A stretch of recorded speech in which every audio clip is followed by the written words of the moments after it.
Pensa só, e se aquela nossa relação com o dinheiro, que para tanta gente é um baita estresse, puro medo, e se a gente pudesse transformar isso? E se em vez de ser um adversário, o dinheiro se tornasse um parceiro mesmo, um aliado poderoso na construção do nosso destino?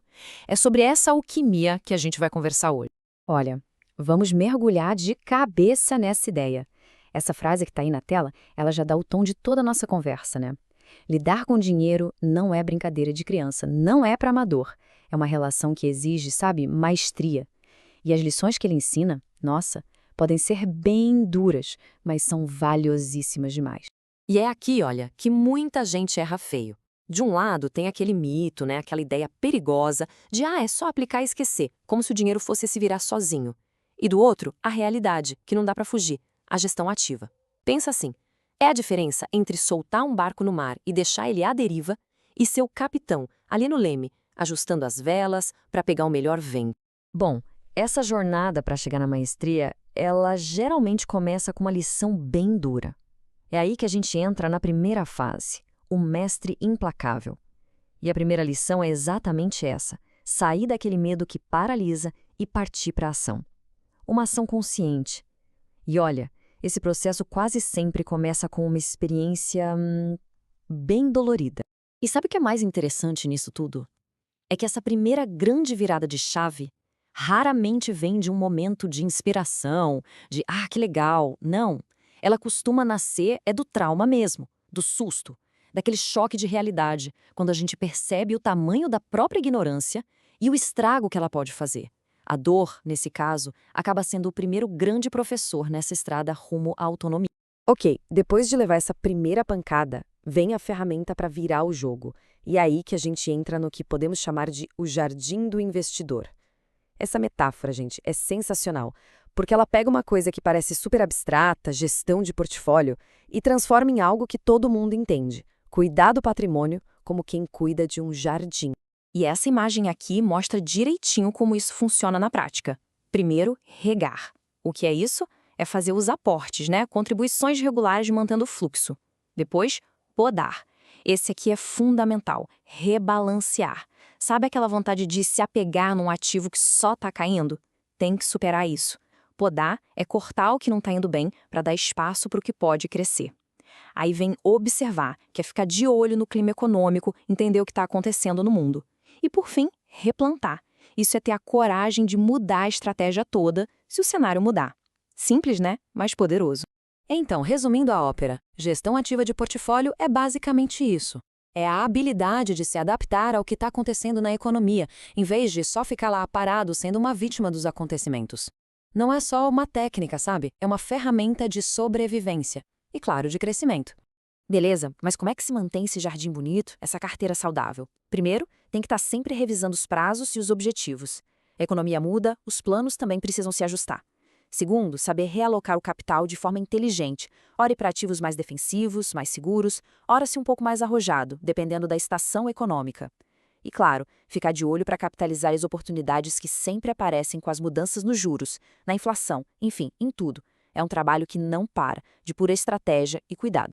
E aí, quando essa coisa de gestão ativa entra no sangue e vira um hábito, acontece uma segunda transformação, talvez até maior. É o que a gente chama de a visão do estrategista. A pessoa para de ser uma vítima das notícias, sabe que só reage, que fica apavorada, e passa a ser alguém que lê as notícias e as interpreta, usando informação para tomar decisões de forma proativa. Esse quadro aqui deixa essa mudança de mentalidade claríssima. Pega o exemplo do aumento da Selic, a nossa taxa de juros. Para quem tem a visão de vítima, o que acontece? Pânico, medo. Já para a visão de investidor, isso é uma oportunidade tática, ou pelo menos um alerta de risco para a gente gerenciar. Percebe? A mesma notícia, duas reações completamente diferentes. Uma é reagir com medo, a outra responder com estratégia. É uma virada de chave mental. E isso tudo nos leva a uma espécie de lei da gravidade do capital. A ideia é bem simples, mas muito poderosa. O dinheiro se move junto com o mundo. Ele vai para onde tem oportunidade e corre de onde tem instabilidade. Quem investe e ignora esse contexto, vai ser simplesmente atropelado por ele. É como tentar atravessar uma avenida movimentada de olhos fechados. Ok, até agora a gente falou muito de estratégia, de olhar para fora. Mas a transformação mais profunda mesmo é interna. É aqui que a gente chega no espelho do capital. E a ideia é chocante de tão simples. O dinheiro não muda ninguém. Ele não transforma uma pessoa em algo que ela não é. O que ele faz é amplificar. Ele pega quem a gente já é e aumenta o volume. Vamos ver. Uma pessoa ansiosa. O que acontece com o dinheiro dela? Ele some. Desaparece. É consumido por decisões no calor do momento, pelo medo de perder, sabe? Vende na baixa, compra na alta. A impaciência simplesmente come o patrimônio. Agora, o contrário. E se a pessoa é disciplinada?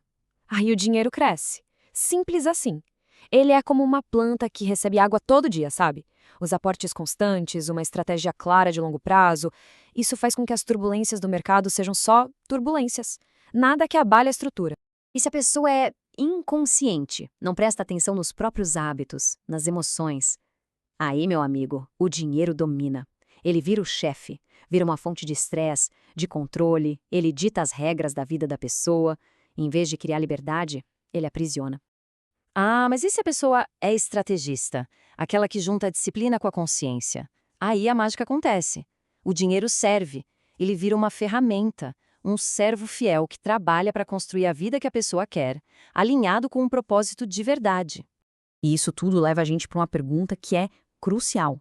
Vai muito além dos números na conta. O dinheiro que se tem, ou aquele que se busca, ele está servindo a um propósito de vida? Porque, vamos ser sinceros, sem um porquê muito claro, o capital é só energia jogada fora, sem direção nenhuma.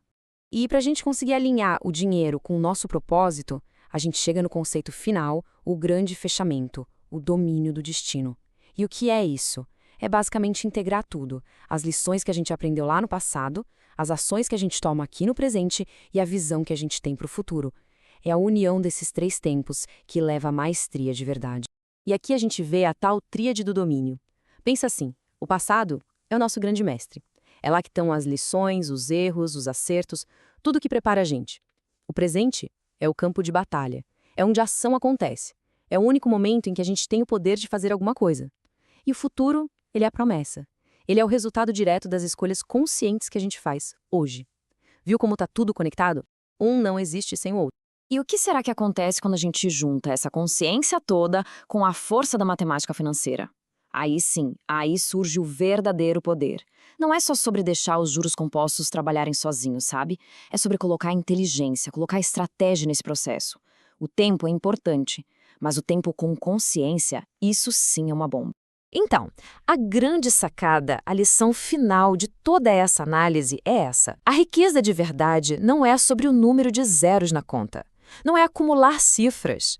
É sobre cultivar consciência, disciplina, domínio próprio. Porque, no fundo, dominar o dinheiro é só uma consequência de dominar a si mesmo e o próprio destino. E para fechar com chave de ouro, fica essa máxima final, que é um verdadeiro chamado para ação. Use as lições do seu passado para bancar sua liberdade lá no futuro. Chega de ser escravo do tempo, de ficar esperando a vida acontecer. A hora é de ser o mestre da ação.